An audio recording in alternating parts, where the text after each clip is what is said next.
After 7 years of being forgotten at Christmas, I wanted to see if my children would finally show they cared about me, or just my money. So I bought the mountain house as a test. 10 minutes after I posted the photo, I had my answer, and it was worse than I ever imagined. I'm grateful you're here to listen. Before I tell you this heartbreaking story, drop a comment telling me where you're tuning in from and whether you've experienced family betrayal too. Let me back up a week. December 18th, Tuesday evening. I was in my Charlotte apartment when the family group chat suddenly came alive. Dead silence for months, then everyone's a social butterfly when holidays roll around. The messages started innocent. Zara posting Christmas tree photos, Austin sharing holiday memes, even my ex-wife Sloane showing off her dining room decorations. For a moment I felt something I hadn't felt in years. Hope? So I typed what felt natural. Hey everyone, what time should I come over Christmas Day? Should I bring anything special? The silence was deafening. Then Austin responded, "Oh, Dad. Actually, we decided to keep it really intimate this year. Just the core family, you know." Core family. 34 years of marriage and raising 2 kids wasn't core enough. Zara piled on. "We thought you'd honestly prefer a quiet day at home anyway. You always seem so out of place at our gatherings."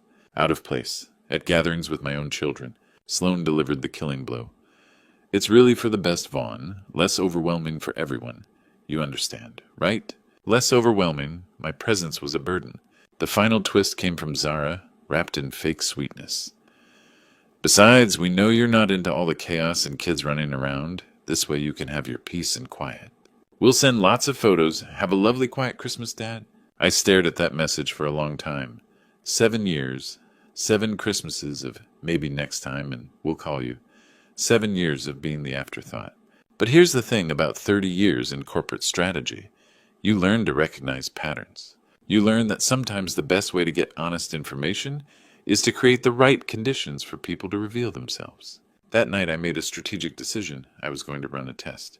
The next morning I called my financial advisor. "Fletcher, I need to liquidate some investments. About 300,000. I spent 6 days house hunting online. Not condos in Charlotte or retirement communities. Something specific. Something that would serve as the perfect laboratory. I found it at 2 a.m. on December 23rd. An A-frame cabin in the Blue Ridge Mountains outside Asheville. 3 bedrooms, 2 baths, and a deck overlooking a valley that stretched to infinity. Morning fog rolling through mountains like smoke. I called the realtor at 8 sharp. "I want to make a cash offer. Don't you want to see it first?" "I've seen everything I need to see. By Christmas Eve, papers were signed. I'd purchased it through an LLC called Mountain Sanctuary Holdings. Clean, untraceable, bulletproof. Old corporate habits." Christmas morning arrived gray and cold. I sat in my empty apartment, coffee growing cold, watching winter sun struggle through clouds. My phone sat silent. No Merry Christmas Dad texts, no calls, nothing. At exactly 10 a.m. I opened Instagram and uploaded the photo. The deck shot with that impossible mountain view. I'd thought hard about the caption. It needed to be perfect. Finally found my quiet place to enjoy retirement. I hit post and waited. In 30 years of business, I'd run countless tests. Market research focus groups, competitive analysis. But I'd never used my own heart as the laboratory. The phone buzzed at exactly 10:10 a.m. 10 minutes. That's how long it took them to go from, "You're not family enough for Christmas," to "Congratulations on our new house." My screen lit up like a slot machine hitting jackpot. Message after message cascaded down in a digital avalanche of sudden, suffocating enthusiasm. I watched in real time as my family transformed from indifferent strangers into my biggest cheerleaders. The first notification made my stomach drop. Sloane, my ex-wife, who dismissed me just a week ago, was suddenly gushing like a proud mother. "Vaughn, what a beautiful surprise. Why didn't you tell us you were house hunting? We're so proud of you." Proud. The woman who'd told me I was overwhelming was now proud of me. I could practically hear the exclamation points dripping with synthetic sweetness. Within 2 minutes, Austin jumped in like a vulture circling fresh roadkill. "Dad, this is perfect timing. Our lease expires next month, and Kendall needs space for the baby." Perfect timing, not congratulations or what a beautiful place, just perfect timing for his convenience. Then Zara, my daughter, who'd called me out of place just days ago, started orchestrating like a general, planning an invasion. "OMG. Yes, Austin, you and Kendall can take the master bedroom. I'll help you move this weekend." The master bedroom? My master bedroom? In the house I'd bought with my money that they'd just learned about 60 seconds ago. But Sloane wasn't finished. This is such a blessing. Finally, our family has a proper gathering place. I can already picture Christmas morning there. Christmas morning there.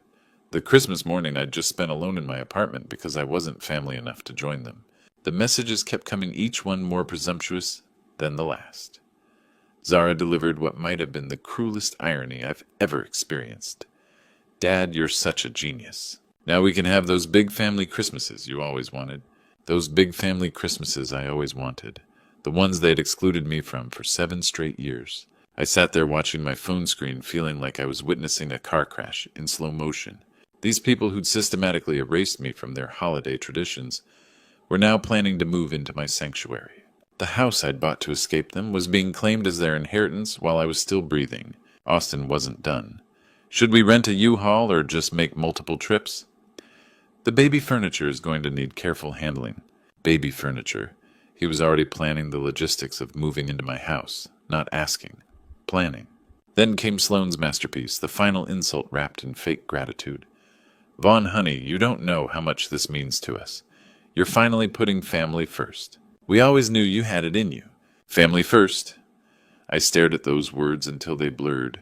The same people who'd told me I was too overwhelming for their intimate family gathering were now lecturing me about putting family first. I scrolled back through the messages, watching the timestamp progression. 10:10 a.m., 10:12, 10:15, 10:25.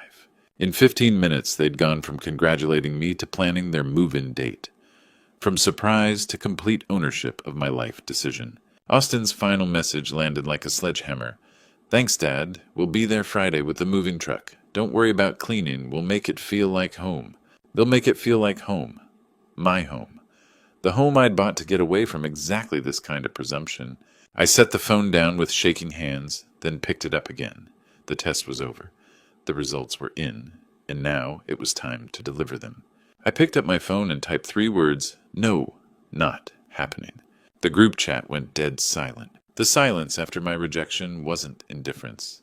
This was the calm before a hurricane, and every corporate instinct I'd developed over 30 years was screaming the same message, prepare for war. I walked to my kitchen window, looking out at Charlotte's gray skyline. Somewhere out there, my children were plotting their next move. The difference was I'd been planning mine since I decided to run this test. My phone rang at 4:30. Walter Coleman's gravelly voice came through the speaker. Saw your post this morning. Hell of a view. How'd the family react? Walter had been my Army Reserve sergeant 20 years ago, then transitioned to law enforcement and private security consulting. More importantly, he was the only person I knew who'd never asked me for money. About like you'd expect, I said. That bad, huh? What did they want? To move in, immediately, without asking. Walter whistled low. Jesus, Vaughn, I'm sorry, but I can't say I'm surprised. You've been talking about this pattern for years. No bullshit, no false comfort, just honest assessment. I told them no. Good. What's your next move? That's what I'm figuring out. We'll figure it out fast. People like that don't take no for an answer. They escalate. After we hung up, I sat in my home office and analyzed the situation like any business problem. Assets house owned outright through LLC. Clean title, bulletproof legal structure. Liabilities.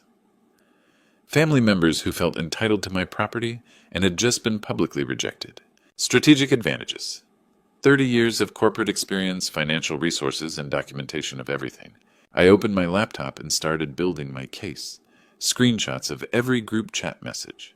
Timestamps showing the progression from exclusion to exploitation. A detailed timeline of the week's events. Then I called Elowin Mills, the attorney who'd handled my LLC formation. Elowin, it's Vaughn Parker. I need to discuss potential property issues. What kind of issues? The kind where family members think they have rights to property they don't own. Her voice sharpened with professional interest.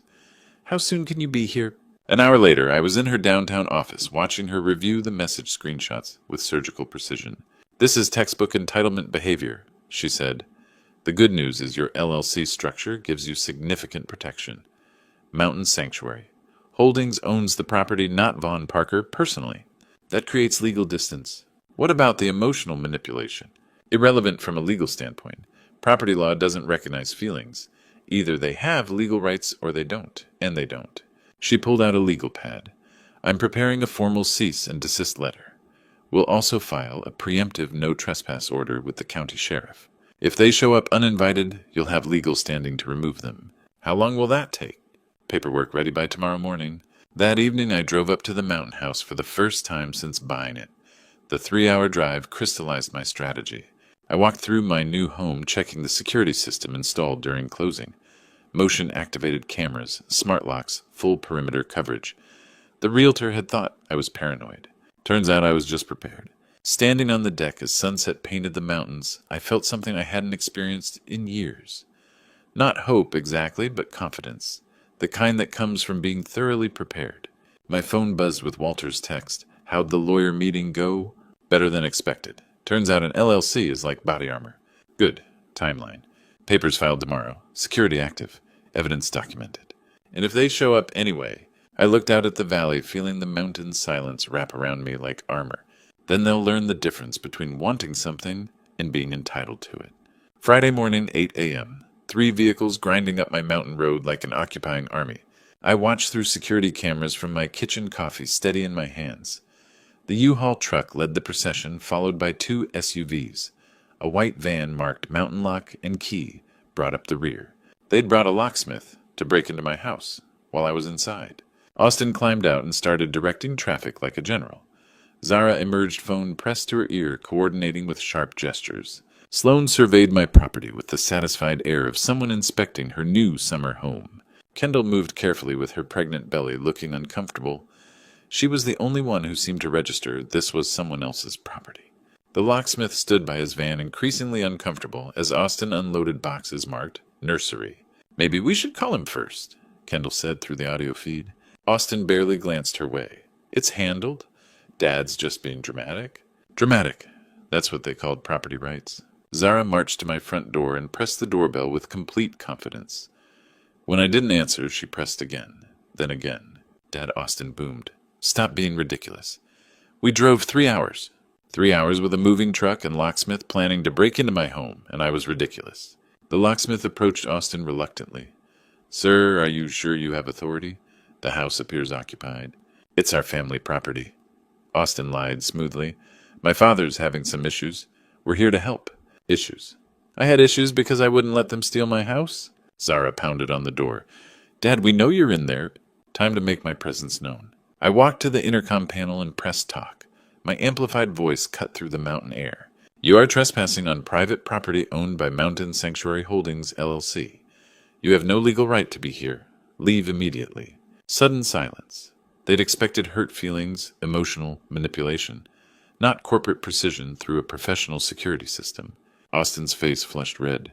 Dad opened this door. You can't lock out your own family. I'm not locking out family. I'm protecting private property from trespassers. Sloane stepped forward, switching to manipulation mode. Vaughn, honey, we're not trespassers. We're your children. We love you. Love. They loved me so much they'd excluded me from Christmas, then tried to steal my house. The locksmith backed toward his van. Look, folks, I think there's been a misunderstanding. If the property owner doesn't consent, he consents, Zara snapped. He's just confused. Confused? Now I was confused for not letting them move in without permission. Austin stormed to the locksmith, probably offering more money. Kendall stood by the U-Haul, hand on her belly, looking like she wanted to be anywhere else. The locksmith pulled out his drill. That's when I activated Phase 2 of my security protocol. Not just cameras and intercom, but the system Elowen had helped implement yesterday. Electronic paper trail of everything happening on my property. I picked up my phone and pressed speed dial. Sheriff's office. This is Vaughn Parker at 2847 Mountain View Road. I have trespassers attempting unauthorized entry with power tools. Yes, I have a filed no trespass order. Case number 2023-12-7. Through the cameras, I watched the locksmith's drill bite into my reinforced door frame. Austin stood behind him, arms crossed, looking like a man who'd never been told no in his life. Kendall caught my eye through the camera, her expression troubled. For a moment she looked directly at the lens, and I saw something that gave me hope. Shame. Phase 1 complete. Time for Phase 2. Blue and red lights cutting through the mountain morning like justice itself. Sheriff Martinez's patrol car crunched up the gravel with unhurried confidence.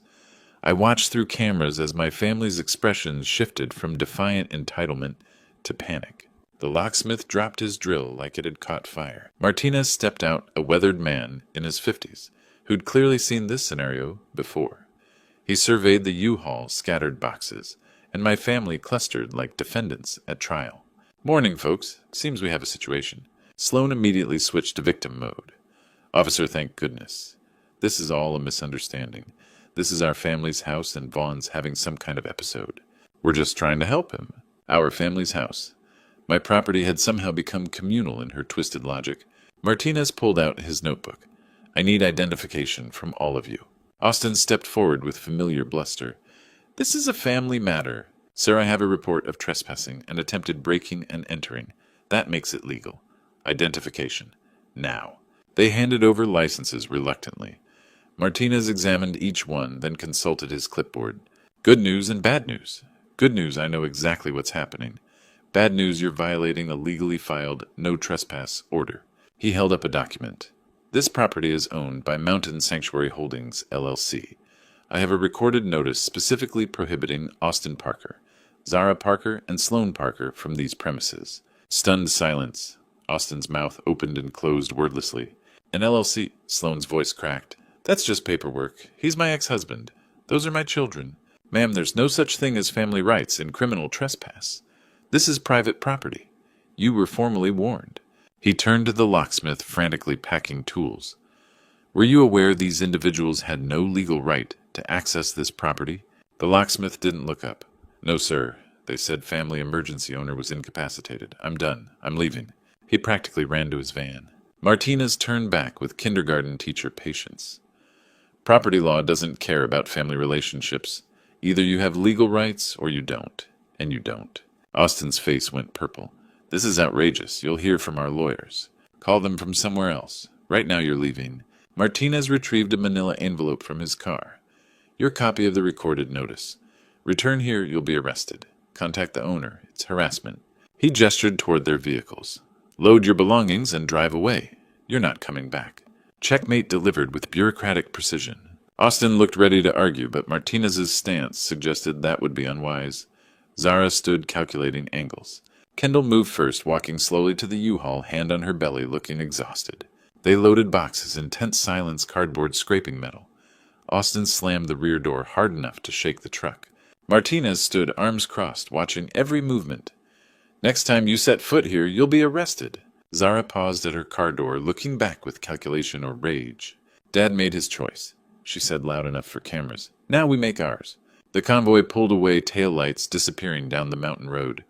Martinez followed at a distance, ensuring they left the area completely. I stood in my kitchen watching the empty driveway through the monitors. The silence that rushed back felt profound after the chaos. My coffee had gone cold, but my hands were steady. The first battle was over, but Zara's parting words echoed in the mountain air, and I knew this was just the beginning. They retreated from the mountain, but the war moved online. The first alert came at 6 a.m. on December 30th. My phone buzzed with a credit monitoring notification. "New account application detected using your social security number." This wasn't random identity theft. This was surgical and personal. Over 2 hours, alerts kept coming. Mail forwarding request. Lease agreement filed with county clerk, utility connections. Each bearing my forged signature, each strategically dated to build Austin's supposed tenancy paper trail. Zara wasn't just angry. She was orchestrating sophisticated fraud to establish legal residency through fabricated documents. I called the Lowen Mills at 7:30. "They've moved to document fraud," I said without preamble. "What kind?" "Fake lease agreements, mail forwarding, credit applications, all using my information to make Austin look like a legal tenant." Elowen's voice sharpened. "Forward me everything. Don't respond directly. We're building a federal case now." Federal. The word hung like a thunderclap. I spent the morning documenting everything. Credit alert screenshots, forged signatures bearing no resemblance to my handwriting, timestamps showing applications filed while I was elsewhere. The most damning piece came at noon, a lease agreement supposedly signed December 20th, 4 days before I'd closed on the house. Zara had forgotten basic chronology in her rush to create evidence. But the sophistication disturbed me most. This wasn't desperate emotion. This was calculated criminal behavior, orchestrated by my daughter with corporate precision. Walter called at 2 p.m. Your family's been asking around about property management companies, specifically ones handling difficult tenant situations. They're legitimizing their claim through third parties. Exactly. Show fake lease claim you're unstable, need professional help managing your assets. The audacity was breathtaking. They were trying to have me declared incompetent so a management company would give them access. Something else, Walter continued. Kendall Parker visited the sheriff yesterday asking about domestic violence resources. Didn't file a report, but asked lots of questions about protecting herself and her unborn child from family pressure. Kendall, the one showing conscience, was cracking under her husband's criminal behavior. That evening I sat surrounded by printed evidence. Forged documents, fraudulent applications, identity theft attempts. The paper trail painted clear, escalating desperation. I emailed, reviewed materials. This crossed from civil to criminal. Prepare an emergency federal motion. Document everything, touch nothing, respond to no communications. I looked out at the dark valley. Somewhere down there my children planned their next move, but they'd made a critical error. They'd assumed I was just a hurt father who could be overwhelmed with paperwork. They'd forgotten I was a businessman who understood that fraud's best defense was meticulous documentation and professional legal response. My phone buzzed with final alert. Suspicious activity detected on Mountain Sanctuary Holdings LLC account. They were accessing the corporate account now, the one controlling property, deed utilities, everything. I forwarded it to Elowen 3rd Federal Crime today. Her response came within minutes.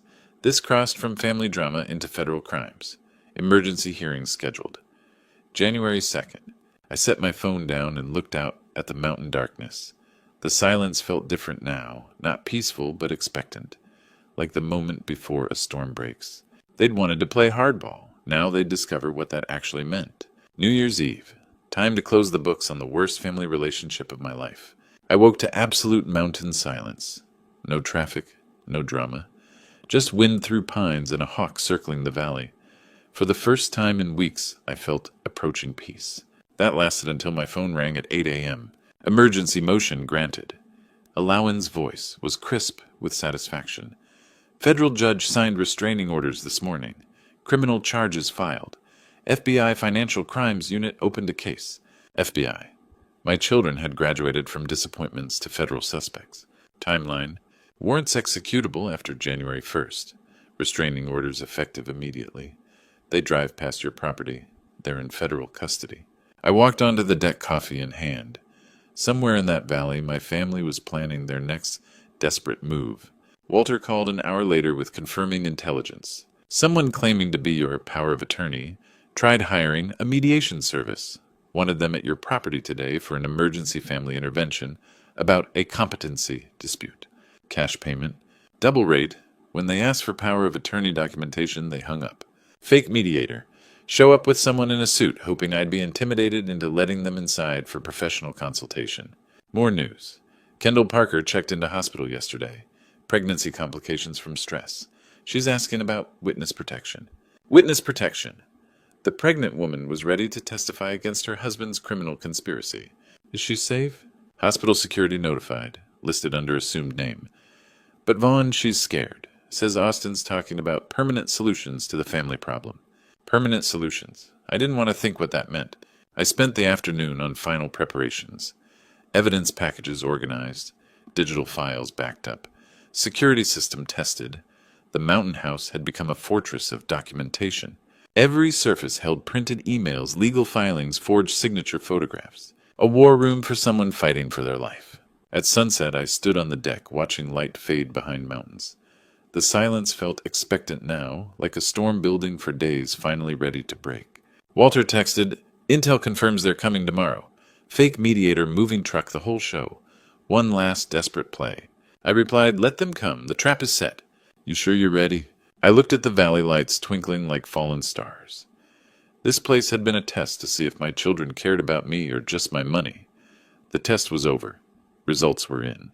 Now came consequences. I've been ready my whole life. I just didn't know it. As midnight approached, I raised bourbon to the mountain darkness. Not celebrating the new year, but toasting the end of an old life. The life where I'd been someone's ATM backup plan disappointment. Tomorrow that version of Vaughn Parker would die. Something stronger would take his place. The mountain silence wrapped around me like armor. Let them come with their fake mediator and their moving truck and their desperate schemes. I had federal law, documented evidence, and 30 years of business experience on my side. Most importantly, I had something they'd never understand, the peace that comes from finally knowing exactly who you're dealing with. Tomorrow we finish this. New Year's Day. 3 cars climbing my mountain road for the last time. I watched them through the security cameras, coffee steady in my hands, despite everything. The same U-Haul from before, flanked by the family SUVs. But this time there was a 4th vehicle, a silver sedan with professional plates that screamed legitimate business. The fake mediator had arrived. They parked in formation like a military operation. Austin emerged first, followed by Zara, then Sloane, looking haggard and desperate. The man in the expensive suit stepped out of the sedan, briefcase in hand, playing his role to perfection. Notably absent was Kendall. Smart woman. I pressed the intercom button before they could reach the door. You are in violation of federal restraining orders. Leave immediately or face arrest. The fake mediator stepped forward, all professional confidence and practiced authority. Mr. Parker, my name is David Hutchinson, certified family mediator. I'm here to resolve this unfortunate misunderstanding in a civilized manner. Civilized. That's what they called breaking into someone's home now. I have documentation showing your family's legitimate concerns about your mental state and property management capabilities. He continued pulling papers from his briefcase. We can resolve this amicably. I almost laughed. They'd hired an actor good enough to believe his own performance. Mr. Hutchinson, I said through the intercom, I have documentation too. Federal criminal charges for mail fraud, identity theft, and conspiracy. Filed yesterday. Active warrants. The mediator's confident smile flickered. This wasn't in his script. Austin pushed past him. Dad, enough games. We're coming in whether you like it or not. Actually, you're not. Sheriff Martinez's patrol car rounded the bend, followed by 2 federal vehicles with FBI markings. The cavalry had arrived right on schedule. The fake mediator took one look at the federal agents and started backing toward his car. There seems to be some confusion here. I was told this was a civil matter. It was Agent Blake Harrison said, stepping out of the lead FBI vehicle. Until your clients committed federal crimes. He held up a folder thick with documentation. Austin Parker. Zara. Parker, you're under arrest for mail fraud, identity theft, and conspiracy to commit wire fraud. The world stopped. Sloane's face went white. Arrested? This is insane. Where is family? Ma'am, family members can commit federal crimes just like anyone else. Austin's face went from shock to rage in seconds. You did this, he screamed at me. You destroyed your own family? No, I said through the intercom, my voice steady. I protected myself from criminals who happened to be related to me. That's when Kendall appeared. She walked up the driveway slowly, deliberately, her pregnant belly prominent under her coat. She looked exhausted but determined. I won't be part of this, she said, her voice carrying clearly in the mountain air. I won't steal from you, Vaughn. I won't raise my child to think this is acceptable. Austin stared at his wife in disbelief. Kendall, what are you doing? What I should have done weeks ago. She turned to Agent Harrison. I have information about the document forgery. I have recordings of them planning the fraud. I want to cooperate. The betrayal hit Austin like a physical blow, his own wife choosing conscience over conspiracy. You're all insane, he shouted. This is our family. Families stick together. No, Kendall said quietly. Families love each other. They don't steal from each other. Agent Harrison moved with professional efficiency. Austin Parker, you have the right to remain silent. As they read him his rights, Austin kept screaming. At me at Kendall, at the agents, at the mountain itself. You destroyed everything. Everything. Zara went quietly, already calculating her legal options. Sloane collapsed into tears, the manipulative performance finally cracking under federal pressure. The fake mediator had disappeared entirely, probably halfway back to Charlotte by now. As the FBI vehicles pulled away with my children in custody, I stood on my deck watching their taillights disappear down the mountain road. The silence that followed was profound. Kendall remained standing by her car, looking up at the house. Thank you, I called down to her. She nodded, one hand on her belly. I'm sorry it took so long. You did the right thing. I know, that's why it was so hard. She got in her car and drove away, leaving me alone with the mountain silence and the wreckage of what had once been called a family. The test was over. The results were final. And for the first time in 7 years, I was truly free. New Year's Day evening. The mountain was quiet again, finally truly quiet. I sat on my deck with bourbon, watching light fade behind the ridgeline. The silence felt different now, not empty but full, charged with possibility instead of dread. Walter arrived at Sunset Pickup Truck, crunching up gravel with beer and barbecue takeout.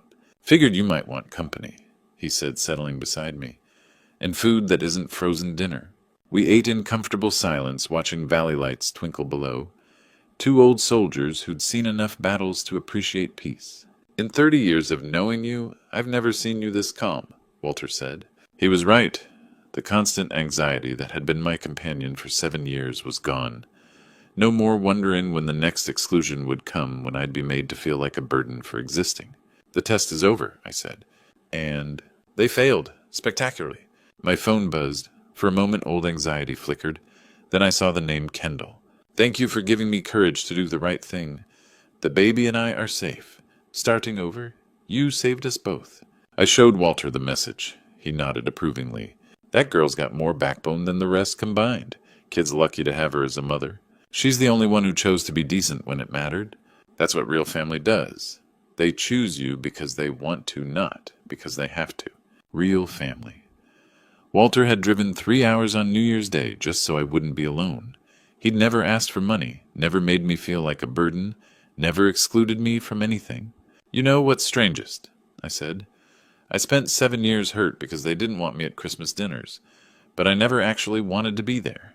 I just wanted to be wanted." Walter raised his beer. "To being wanted by people worth wanting you back." We clinked bottles, and I felt something I hadn't experienced in decades. Contentment. The deep satisfaction of finally knowing exactly where you stand. "So what's next?" Walter asked. I looked at the valley lights scattered like stars across darkness. My valley now, my peace, my choice. I'm going to learn what Christmas feels like when I'm actually wanted. Maybe invite people who choose to be here. Sounds revolutionary. As midnight approached, I walked Walter to his truck. Mountain air was crisp and clean, carrying pine scent and possibility. "You did good, Vaughn." Took guts to stand up to them. Took guts to finally admit what I'd known all along. After he left, I stood alone on my deck. The silence was complete, broken only by wind through trees and a distant owl call. I thought about the boy who'd spent Christmas mornings wondering why he wasn't enough. The young man who'd tried so hard to earn love that couldn't be earned. The father who'd kept hoping maybe this year would be different. All of them were gone, replaced by someone who finally understood that love isn't something you earn or win. It's something freely given by people who choose to see your worth. I raised my glass to the mountain darkness one final time. Some gifts are worth waiting 62 years for. The mountain didn't answer, but it didn't need to. The silence was answer enough. Looking back on this true story, I have to ask myself, why did I wait 62 years to stand up for my own worth? Don't be like me, friends. Don't spend decades hoping people will change when God has already shown you who they really are. The lesson I learned from these grandpa stories isn't just about toxic family members. It's about recognizing that sometimes the most loving thing you can do is walk away. God gives us wisdom to see patterns, and I ignored that wisdom for 7 long years. When people show you they don't value, you believe them the first time. This true story taught me that real family isn't about blood relations. It's about people who choose to love and respect you. God places genuine people in our path when we're ready to receive them. Walter became more family to me than my own children ever were. My biggest regret, not setting boundaries sooner. These grandpa stories we tell ourselves about family first can become prisons if we're not careful. God doesn't require us to accept abuse, even from relatives. Sometimes protecting your peace means disappointing people who never truly cared about your happiness anyway. The mountain house became my sanctuary, because I finally learned that being alone with people who love you is better than being surrounded by people who don't. This true story changed everything for me. If my story resonated with you, please share your thoughts in the comments below. Have you ever had to set difficult boundaries with family? I'd love to hear your experiences. Don't forget to subscribe and share this video with someone who might need to hear this message today. The day I caught my wife in bed with my lawyer wasn't the worst betrayal that came when my own son looked me dead in the eye and said, "You're pathetic, Dad. She deserves a real man." 3 months later, they'd stripped me of my $2.8 million oil empire, stolen my home, and left me with nothing but shame. They thought they'd destroyed a broken old fool who had nowhere left to turn. They were wrong about what kind of man they were dealing with. Now I'm about to tell you, How losing everything led me to discover something that changed my entire life forever. Before I tell you how this all started, drop a comment below what time is it where you're watching this, and tell me, have you ever had someone you trusted completely turn their back on you when you needed them most? I'm Drake Garrett, 55 years old, and for 30 years I built what I thought was an empire. Garrett Oil Services started in a rented warehouse on the outskirts of Houston back in 1994. I had a business degree, $15,000 from my late father, and a pregnant girlfriend named Diana who believed in my dreams. By 2024, we were pulling in $2.8 million annually. 37 employees servicing half the independent oil operations between Houston and Beaumont. The success bought us a 6-bedroom colonial in River Oaks, Diana's Mercedes, and Austin's Rice University education in petroleum engineering. But success demands sacrifice, and I was about to learn the true cost. The photo on my desk showed my grandfather Charles in oil-stained coveralls, grinning beside a derrick in 1969. Charles Garrett, the wildcatter who taught me that Texas oil was liquid gold, and a man's word was his bond. He'd been gone since I was 12, but his weathered face reminded me daily that everything worth having required hard work. Diana had evolved from my high school sweetheart into one of Houston's top real estate agents. Smart, beautiful, ambitious, she networked at country club events and charity galas, building connections that brought us several major contracts. While she was socializing and I was working 16-hour days, our son Austin was growing up without us. Little league games missed for emergency service calls. School plays where my seat stayed empty because rigs went down. His Rice graduation where I arrived late in work boots because a pipeline burst in Katy. Each missed moment built walls between us until Austin looked at me like a stranger. Last Tuesday should have been different. Austin had just made senior engineer at Chevron, youngest in his department. Diana planned a celebration dinner at home. I promised to be there by 7. At 8:15 I walked through the door to find them finishing dessert in silence. "Dad, you missed it again?" Austin said without looking up. His voice carried familiar disappointment. "Son, I'm sorry. The Brennan account had an emergency." "There's always an emergency." Diana's wine glass hit the table hard. 30 years, Drake. 30 years of emergencies that matter more than your family. I tried explaining about contracts' responsibilities, building something lasting. Austin shook his head. "You know what, Dad, I used to make excuses for you. Tell friends you were working hard for us. But Mom's right." He stood up, chair scraping hardwood.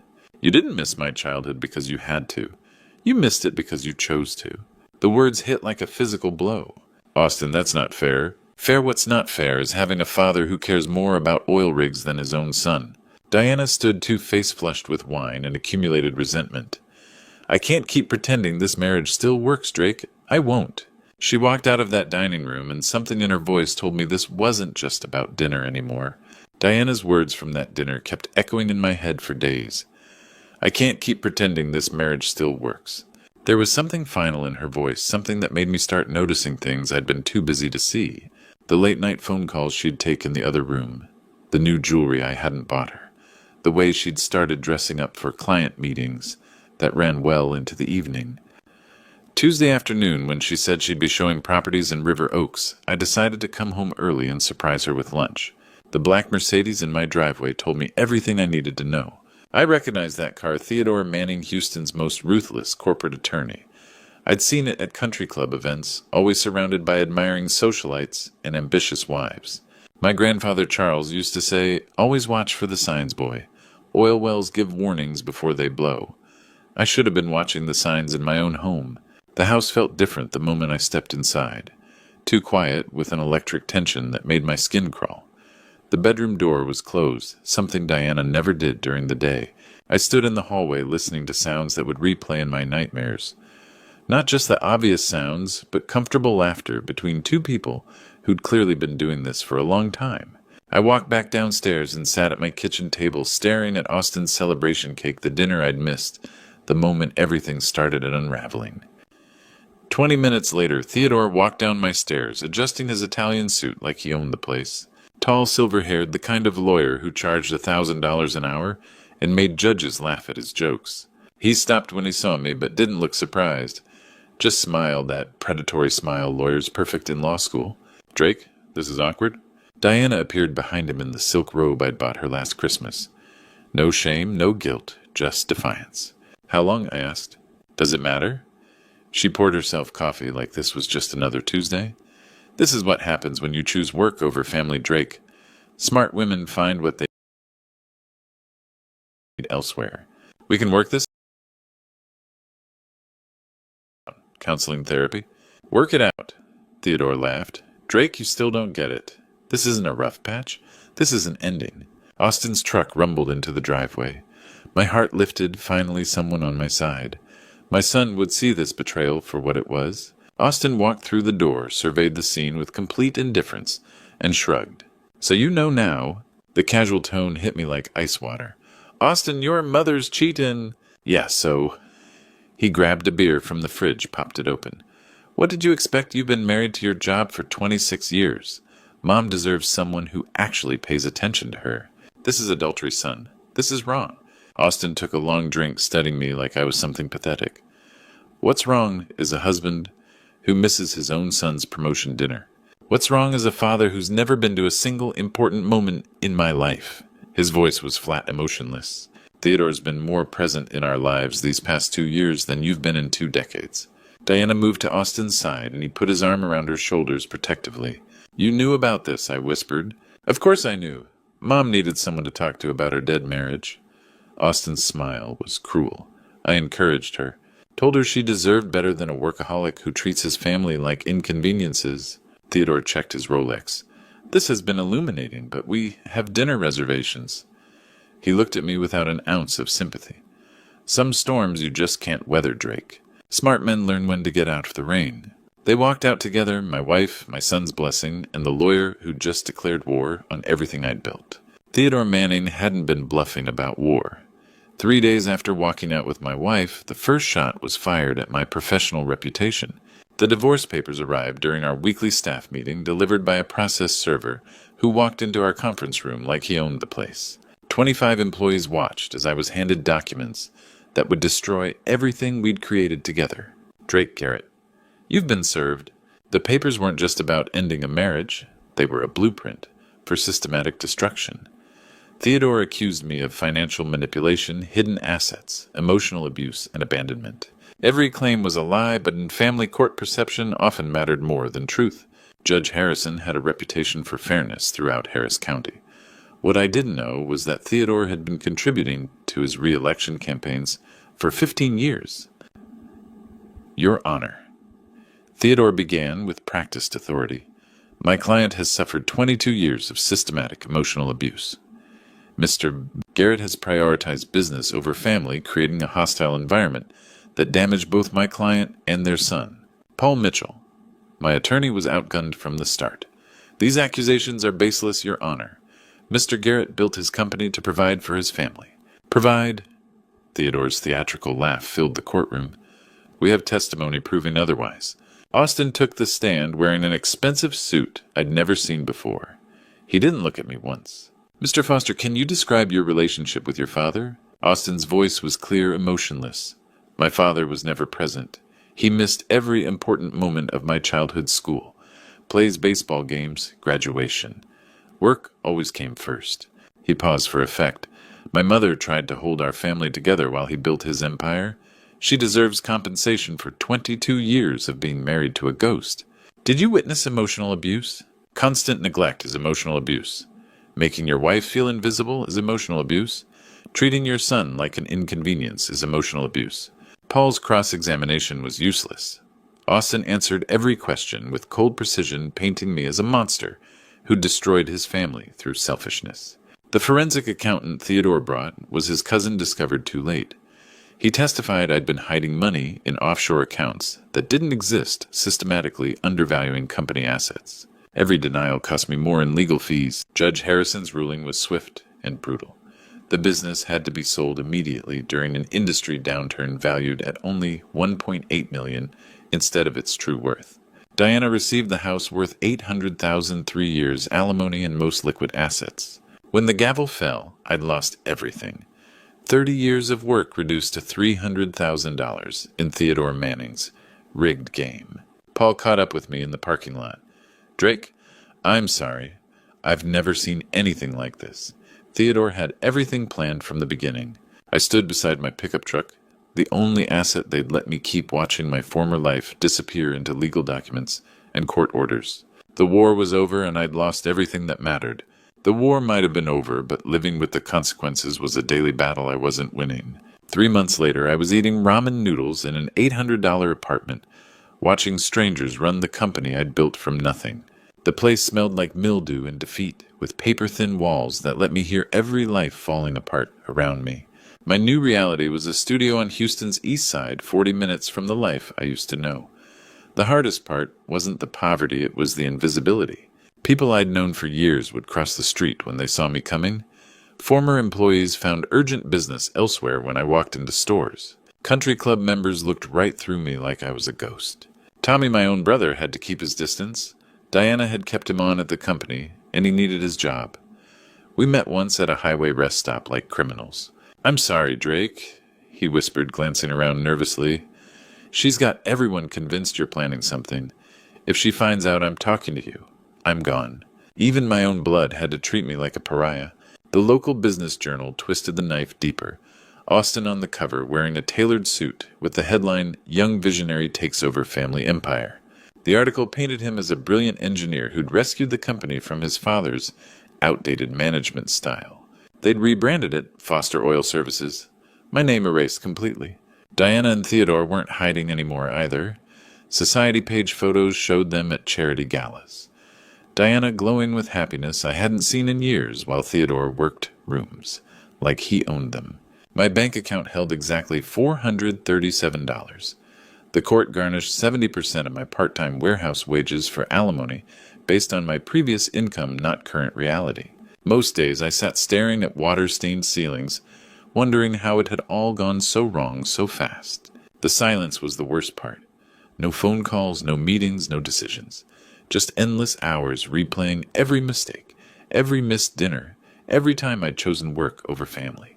I was sorting through my father's belongings looking for anything valuable to sell when I found Charles's old toolbox buried under winter coats. The metal was rusted but solid, filled with wrenches and gauges from his wildcatting days. At the bottom, wrapped in oilcloth, was a manila envelope marked "Important Papers." Inside were old documents and a yellowed receipt from Houston Self-Storage, dated 1973. Unit 47 paid through 2025. I'd completely forgotten about it.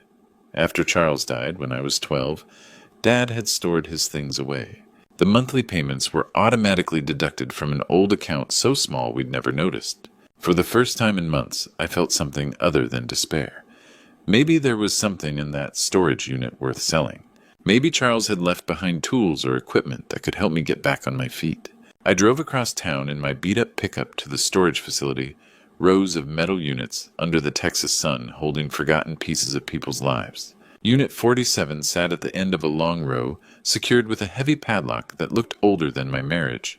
I stood there holding the rusty key, wondering what my grandfather had thought was important enough to preserve for 50 years. Inside my grandfather's storage unit, beneath decades of accumulated dust, was a shoebox that would change everything.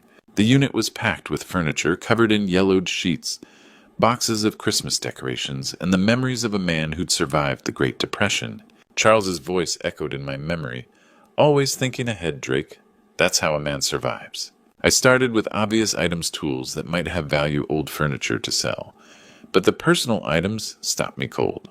Photo albums from his wildcatting days, letters from my grandmother, a Purple Heart from Korea I'd never known existed. In the back corner, wrapped in an old army blanket, was a metal filing cabinet, organized with military precision. The shoebox sat on top, marked in Charles's careful handwriting, "For Drake's emergency." Inside were yellowed bank documents dating back to 1969. Account numbers, deposit slips, correspondence with First National Trust. At the bottom was a savings passbook with my name printed across the cover, Raymond Drake Garrett. Account opened January 15th, 1969. Initial deposit $50,000. $50,000 in 1969 was serious money, more than most people made in 2 years. How had a wildcatter saved that much? I drove to the downtown Chase branch that had absorbed First National through decades of mergers. The teller, Patricia, looked at the ancient passbook like I'd handed her a museum artifact. "Sir, this account is from 1969. I'm not sure our system can access records that old." She frowned, typed again. Her expression shifted from confusion to surprise. "Let me get my manager." Kevin Wallace looked like he'd seen everything in 30 years of banking, but his face suggested he hadn't seen this. "Mr. Garrett, we need to discuss this privately." His mahogany office felt formal, intimidating. He placed the passbook on his desk carefully. "This is extraordinary. Your grandfather established what was called a long-term growth account, a product First National offered briefly in the late 60s. He pulled out a calculator, making quick notes. The account was structured with compound interest at 6.8% annually locked for 45 years minimum. Through every bank merger, this rate was honored as contractual obligation. "Ah!" My mouth went dry. "What are you saying?" Wallace turned his monitor toward me. The number didn't make sense at first. I blinked, counted digits, blinked again. $1,647,382. "That's impossible," I whispered. $50,000 at 6.8% compound interest over 55 years, Mr. Garrett. Your grandfather understood something most people never grasp: the power of time and patience. I couldn't speak, couldn't breathe. After months of eating ramen and counting pennies, I was staring at more money than I'd lost in the divorce. "This is really mine. No mistake. No mistake. But Mr. Garrett, we need to schedule another meeting. There are additional items we need to discuss regarding your grandfather's arrangements." I walked out of that bank a different man, not just because of the money, but because I finally understood what Charles had been trying to teach me. Sometimes the most powerful moves are the ones nobody sees coming. The next morning, Kevin Wallace spread out documents that made my grandfather look like a financial genius. I'd barely slept, my mind spinning with the reality of $1.6 million. But as Wallace opened a thick folder marked Investment Portfolio, I realized the savings account was just the beginning. Your grandfather was more sophisticated than most people understood. Wallace began pulling out stock certificates yellowed with age. In 1970, he made what appeared to be a simple investment decision that turned out to be extraordinary. The documents showed Charles had taken $30,000, a massive sum for a wildcatter in 1970, and purchased Exxon stock. Not just any oil stock, but Exxon specifically, right as the company was positioning itself to dominate the energy sector for decades. Your grandfather's timing was perfect. He invested just before the oil crisis of the 70s, when energy stocks exploded. But more importantly, he held on through every market crash, every recession, reinvesting dividends automatically. Wallace pulled up a portfolio summary on his computer. With stock splits and dividend reinvestment over 54 years, that $30,000 investment is now worth $3.2 million. I had to sit down before I fell down. Total inheritance: $4.8 million, Mr. Garrett. The number hit me like a physical force. 3 months ago, I'd been worth nearly $3 million. Now I had more than I'd ever dreamed possible. "There's also this," Wallace said, handing me a sealed envelope with my name written in Charles's careful script. I opened it with trembling fingers. Inside, in my grandfather's handwriting, was a letter that seemed to speak directly to my soul. "Dear Drake, if you're reading this, life has knocked you down hard. I don't know what form it will take: business failure, family betrayal, or both. But I know it will come, because it comes for every man who builds something worth taking. I was a simple wildcatter who learned 3 truths. Money hidden can't be stolen. Time multiplies everything good and bad. And when wolves show their teeth, a smart man waits for the right moment to bite back. This money isn't just inheritance, it's ammunition. Use it wisely. Trust your instincts, not just your heart. The oil business taught me that pressure creates diamonds, but only if you can withstand the heat long enough. I chose Exxon because I understood oil, and I understood that Texas black gold would outlast every fashion, every trend, every economic cycle. Some investments are about getting rich quick. This investment was about getting even when it mattered most. Don't let them see all your cards, Drake. Never let them see all your cards. Your grandfather? Charles Garrett. P.S. That boy of yours will come around when he sees what real strength looks like. Sometimes a man has to lose everything to find out who he really is. I read the letter 3 times, each word sinking deeper into my understanding. Charles hadn't just left me money, he'd left me a strategy. He'd somehow known that someday I'd need more than financial security. I'd need the power to fight back. Your grandfather was quite the strategist, Wallace observed. He structured everything to mature when you turned 55, probably figuring that's when a man faces his greatest challenges. I thought about Diana's betrayal, Austin's cruelty, Theodore Manning's arrogance. They'd all underestimated me because they'd only seen what I'd shown them, a hard-working man who played by the rules. They had no idea what Charles Garrett had taught his grandson about patience, timing, and the art of the long game. Mr. Wallace, I'm going to need recommendations for the best attorneys and financial advisors in Houston. Money's no object. He smiled knowingly. I take it you're planning some changes.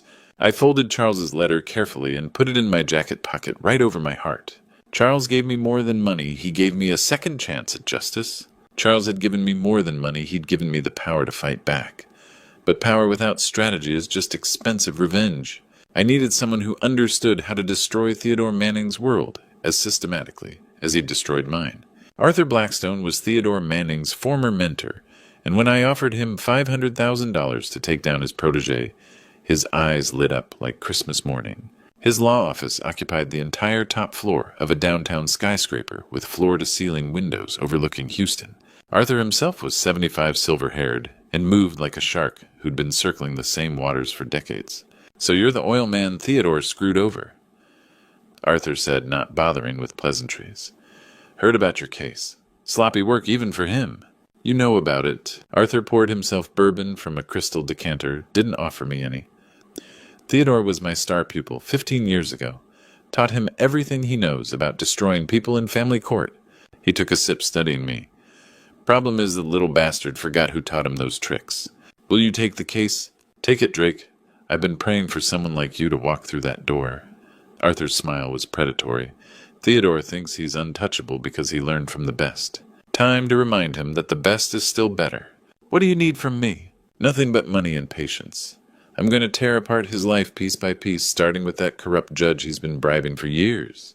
Within 48 hours, Arthur had assembled a team that made Theodore's operation look amateur.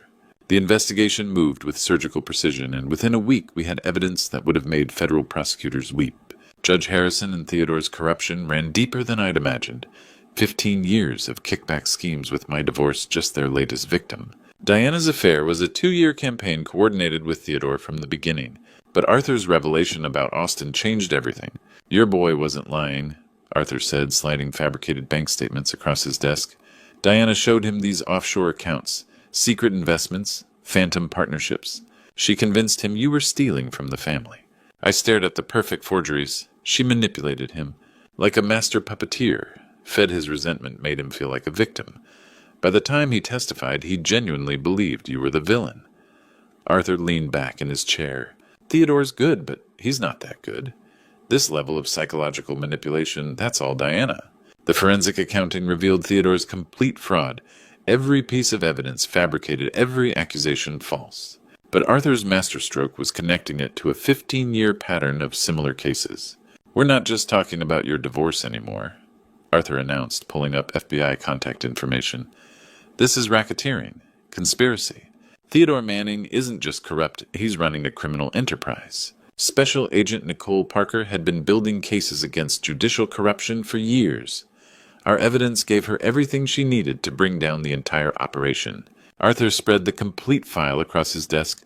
15 years of corruption laid out like a roadmap to federal prison.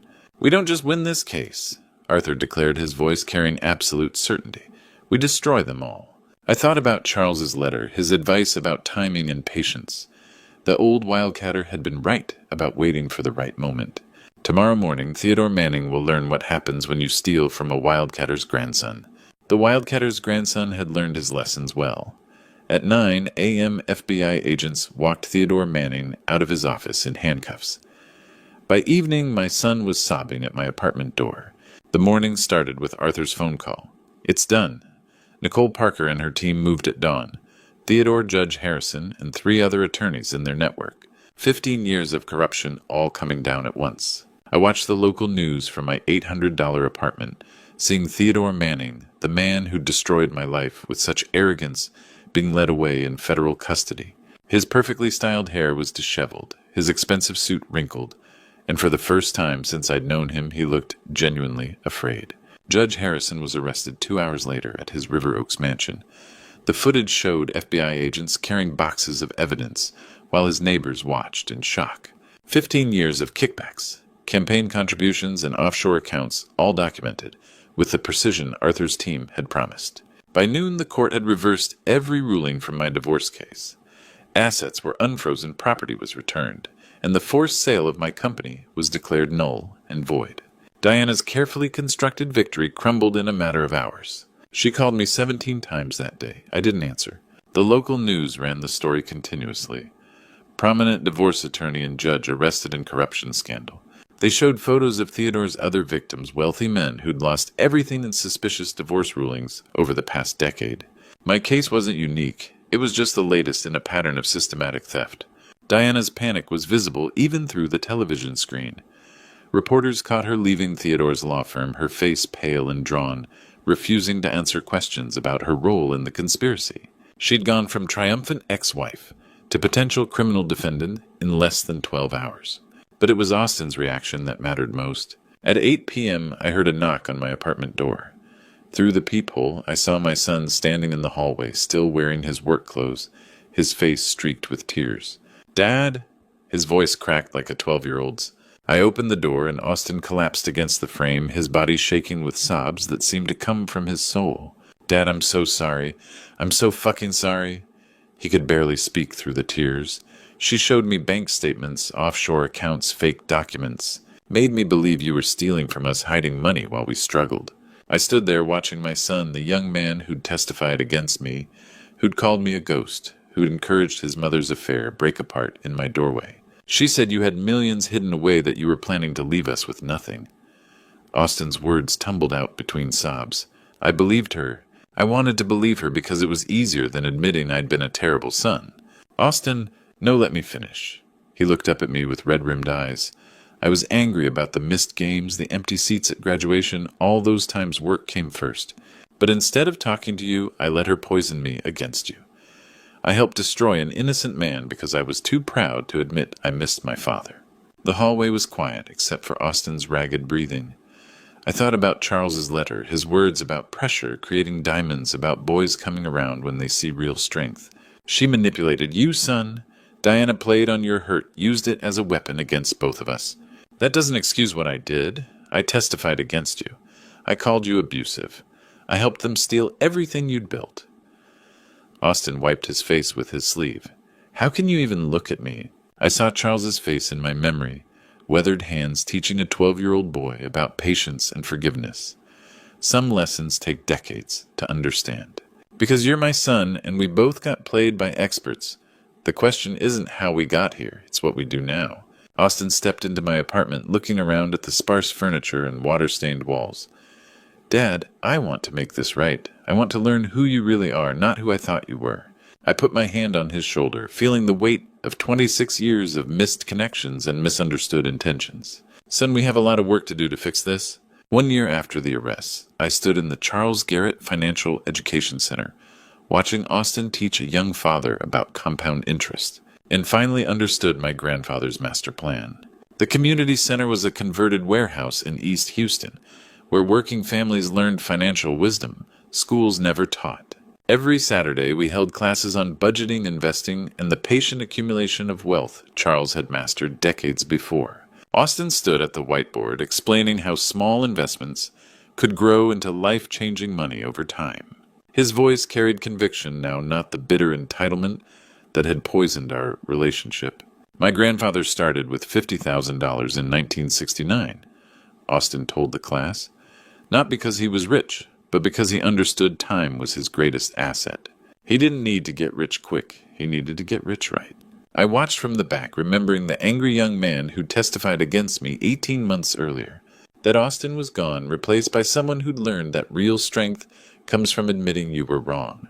The foundation had helped over 300 families start investment accounts, teaching them what Charles knew instinctively, that wealth wasn't about showing off, but about security, patience, and playing the long game. Theodore Manning was serving 5 years in federal prison, his law license revoked. Judge Harrison got 7 years and lost his pension. Diana worked as a dental receptionist, now living with her sister, driving a 10-year-old Honda. Some bridges once burned can never be rebuilt. I'd bought a modest 3-bedroom house, nothing like our River Oaks mansion. Despite having more money than I'd ever dreamed possible, I lived simply focused on meaningful work. Charles's inheritance wasn't just about financial security, it was about using resources to create something lasting. "Dad," Austin said after class as we cleaned up, "I've been thinking about what Grandpa Charles wrote, about pressure creating diamonds." "What about it?" "I think he knew losing everything would be the best thing that happened to us. Not because we deserved it, but because we needed it." Austin paused carefully. "I needed to lose the entitled kid I was to become the man I wanted to be. Our relationship wasn't perfect. 18 months couldn't erase 26 years of missed connections. But it was real now, built on honesty instead of assumptions, shared purpose instead of resentment. You know what I tell people about our story," Austin continued. "My grandfather taught me that patience beats greed every time. The race doesn't always go to the swift. Sometimes it goes to the steady." I thought about Charles's weathered face in that old photograph, his knowing smile. He'd understood something fundamental. The best hand is the one nobody knows you're holding until you lay it on the table. "Your grandfather would be proud," I told Austin. "Not because we got rich, but because we learned what wealth really means." Austin nodded, then surprised me. "I'm proud to be a Garrett dad, proud to carry on what Grandpa Charles started." As we locked up and walked to our cars, I realized Charles's greatest gift hadn't been money at all. It had been the lesson that sometimes you have to lose everything to discover what truly matters. The hidden strength isn't in what you show the world. It's in what you keep inside, waiting for the right moment to change everything. Looking back on this true story, I realize God works in ways we never expect. When I lost everything, my business, my family, my reputation, I thought my life was over. But God had a different plan, one that required me to walk through the valley of betrayal, to reach the mountaintop of wisdom. My grandfather Charles understood something profound about life that most grandpa stories never capture, that our greatest defeats often prepare us for our greatest victories. This wasn't just another true story about revenge. It was about divine timing, patience, and the power of hidden strength. The hardest lesson I learned was that success without character is just expensive failure. I'd built a multi-million-dollar empire but lost my family in the process. God used my darkest hour to teach me what truly mattered. Not the money in my bank account, but the love in my relationships. Charles's inheritance wasn't really about the $4.8 million. It was about understanding that time multiplies everything, our investments, our wisdom, and our capacity for forgiveness. Those grandpa stories he used to tell about patience and timing weren't just tales, they were prophecies preparing me for this moment.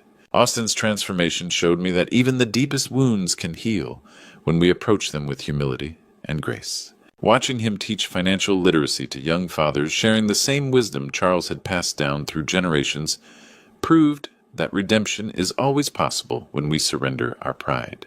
This true story taught me that God doesn't waste our pain, He uses it to refine us. Every betrayal, every loss, every moment of despair was preparing me to become the man my grandfather always knew I could be.